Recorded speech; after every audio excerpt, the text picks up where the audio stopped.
Você já percebeu que o cheiro é o único sentido humano que viaja direto para o centro das nossas memórias e emoções, sem passar por nenhum filtro racional do cérebro?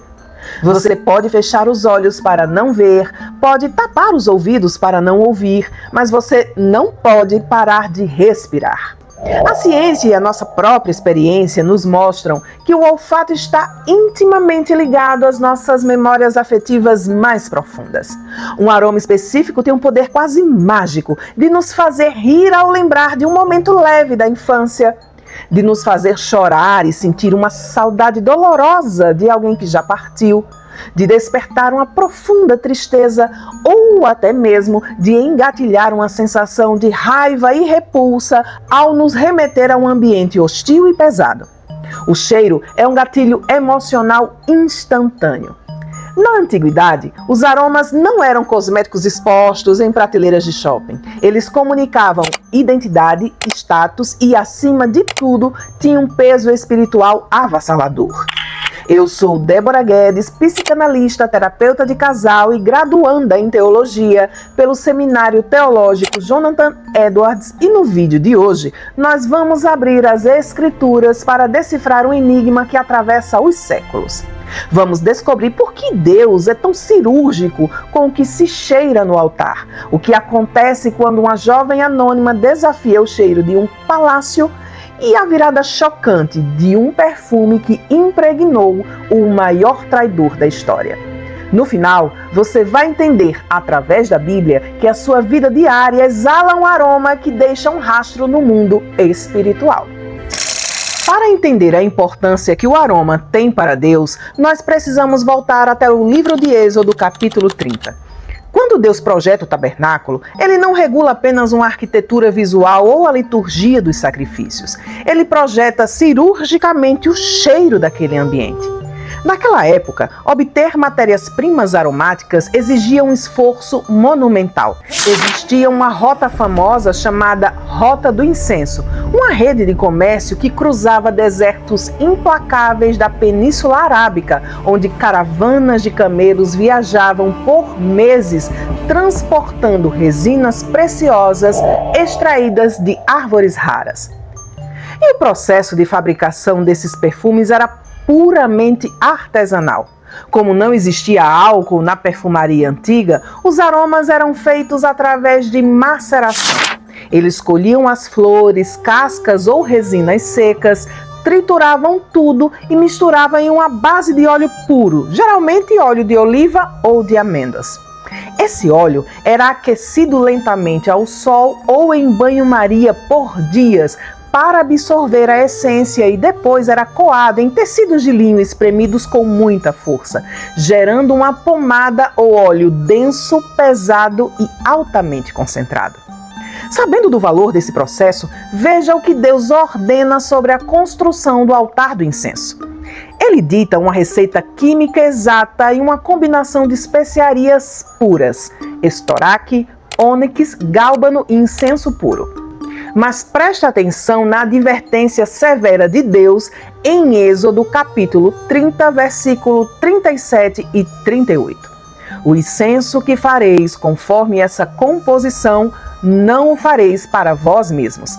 Santo vos será para o Senhor. O homem que fizer tal como este para cheirar, será extirpado do seu povo. Mas por que tamanha exigência por causa de uma receita de perfume?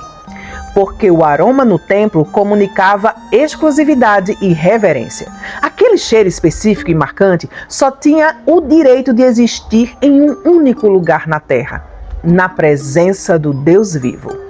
Quando o sacerdote cruzava o véu, suas roupas de linho ficavam completamente impregnadas com aquela fumaça. Qualquer pessoa que passasse por ele na rua saberia, pelo cheiro, de onde ele estava vindo. O aroma era o rastro físico e inconfundível da santidade do Senhor. Mas o que acontece quando o povo de Deus perde o rastro dessa santidade e vai parar no cativeiro?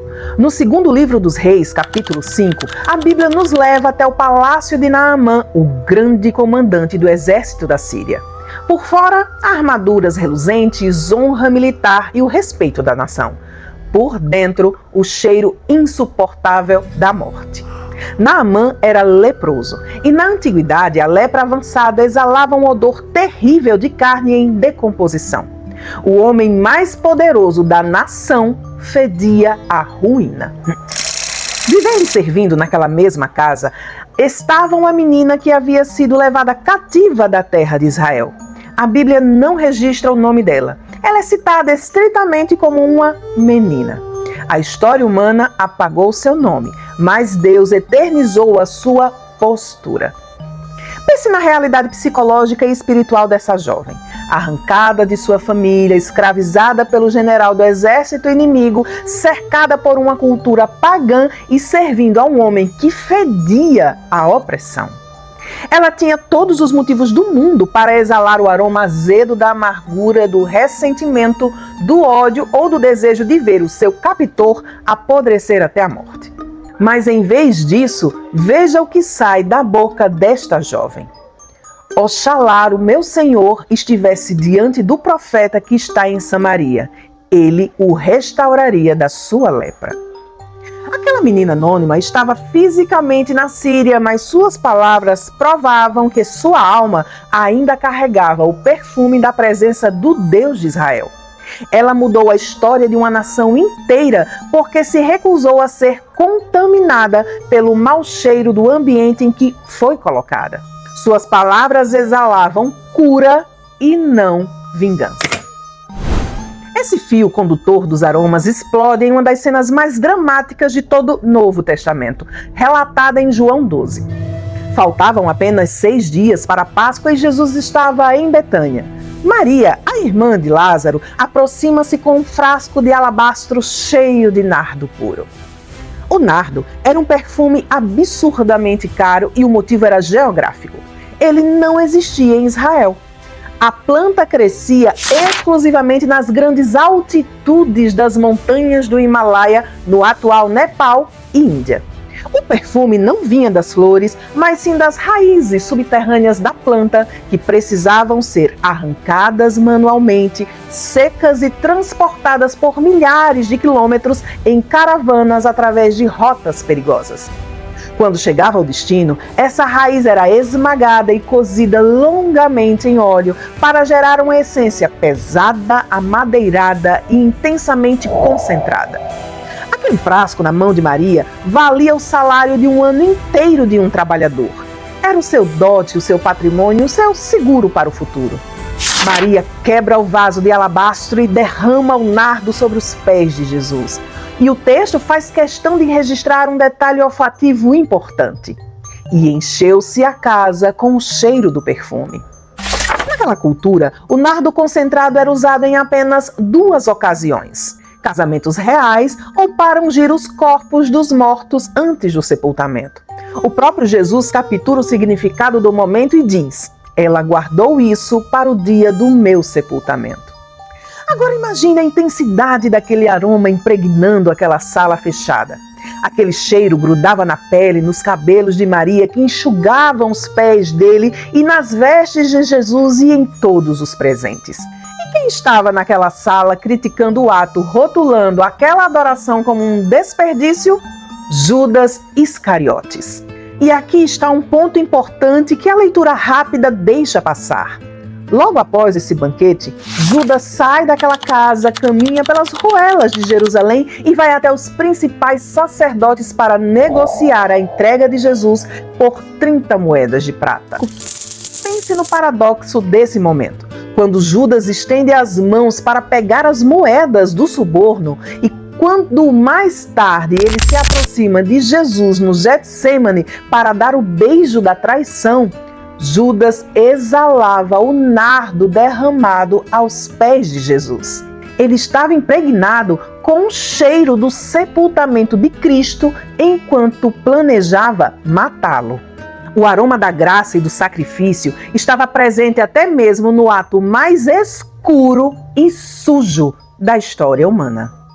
É por isso que o apóstolo Paulo, escrevendo em 2 Coríntios, capítulo 2, versículos 14 e 16, usa uma metáfora militar brilhante para explicar a nossa vida diária. No Império Romano, quando um general vencia uma guerra de forma esmagadora, ele desfilava pela capital em um evento chamado Triunfo Romano.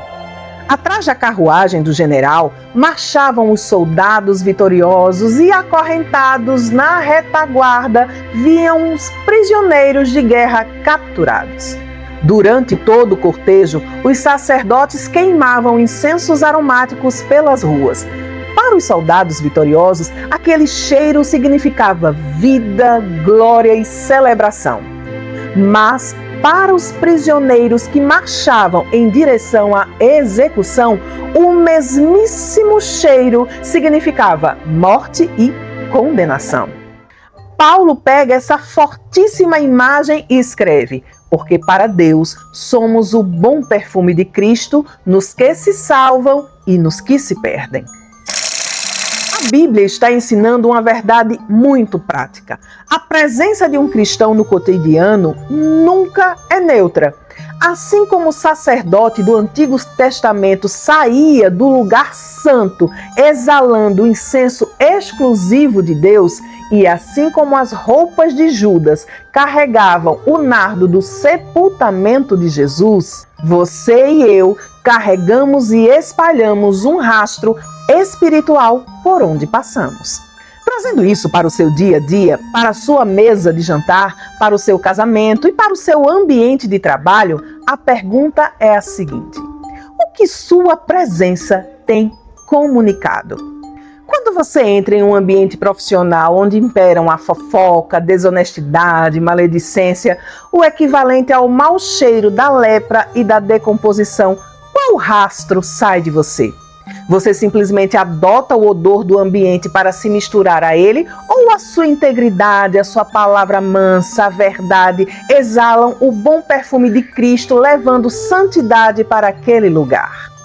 Na intimidade do seu lar, quando o vaso é quebrado pela pressão das crises financeiras, conjugais ou familiares, qual aroma transborda do seu coração? O cheiro azedo e cortante da murmuração, da reatividade, do desespero, ou o perfume pacificador da confiança inabalável na soberania de Deus? Judas carregou o perfume de Jesus em suas vestes, mas o seu coração exalava o cheiro podre da ganância. A jovem serva anônima estava cercada pela escravidão, pela dor e pela idolatria, mas a sua boca exalava a esperança no Deus vivo. A pergunta final que a Bíblia nos deixa hoje é extremamente prática.